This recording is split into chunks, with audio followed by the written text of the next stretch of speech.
Gonna try to sew this row together, but look like I have company. Oh boy. It always comes around when I get to this machine. Watch out. I can't mess up. No, you can't be on my lap. Nope, you can't be on my lap while I do this. Oh, now I gotta line this up again. I am sewing my sashing to my blocks. I'm trying to finish a row. So let me get this going. And I'm just gonna back stitch a little bit. And here I go. I just like to do it nice and slow, take my time, because you want to make sure that everything lines up. So when you go to sandwich the quilt together, put all your rows together, hopefully it will square up. And if not, you just have to do a few adjustments, but no biggie.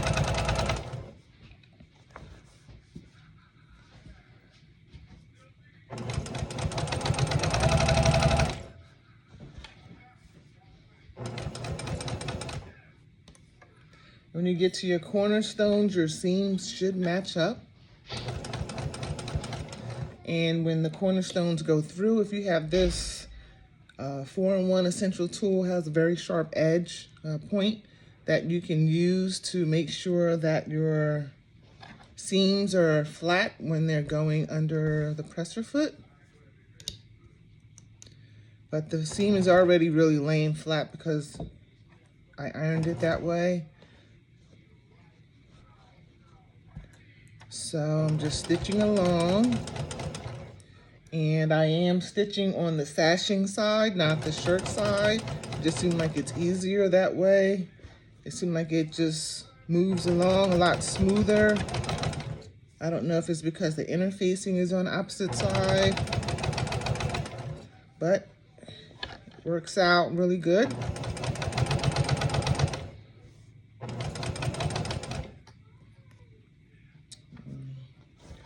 Almost finished with this, and then we will work on putting our rows together after we make sure all the rows have their sashing attached. I need to get this baby done, so I can move on to the next one. Someone dropped off t-shirts, and I need to get them started. So that will be another quilt, and I'll try to do more at a time. There'll be longer videos instead of a bunch of short ones, and trying to piece that one together.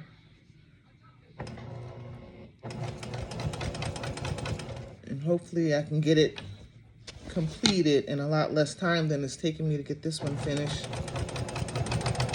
This one's actually for my husband. It was a scavenger hunt for t-shirts, but I had him find some. So here we are. I bought some fabric at Joann's for his backing. I'm gonna actually put fleece on the back of his. I found some Pittsburgh Steeler fabric that I want to use. I don't think that I've seen that in the stores previously or before the sales for, for them closing. See, now here's a seam. I did say, like I said, they're pretty much flat, but you can use this point to hold this down while you're stitching so that your seams don't move. And they go under the presser foot the way you would like them to. It's a little awkward somewhat, but you see me do that. You just want to make sure that the fabric goes through evenly and it's not puckering up, which can throw your seams out of line. So that's what that tool is for. I believe I got it. I'm not even sure. I have to check my Amazon records and see if I actually bought it on Amazon. Some things I buy, little gadgets I bought from Mama Sews, MAMASEWS.com. So I see a lot of advertisements online for that particular store or shop. I think they also have a page. I believe it's a foreign page, but they have a lot of quilting and sewing information, and they always have gadgets and different things on sale. So when I finish this, I'm going to go back to the ironing board and I'm going to press this together, press the seams flat, I should say, so that when I attach another row, it just comes together really nicely. So here we go. We have this strip attached to our shirts. And you just want to check and see that the seams are lined up. It's not wonky and out of whack, and it pretty much looks like it's lined up. Let's see.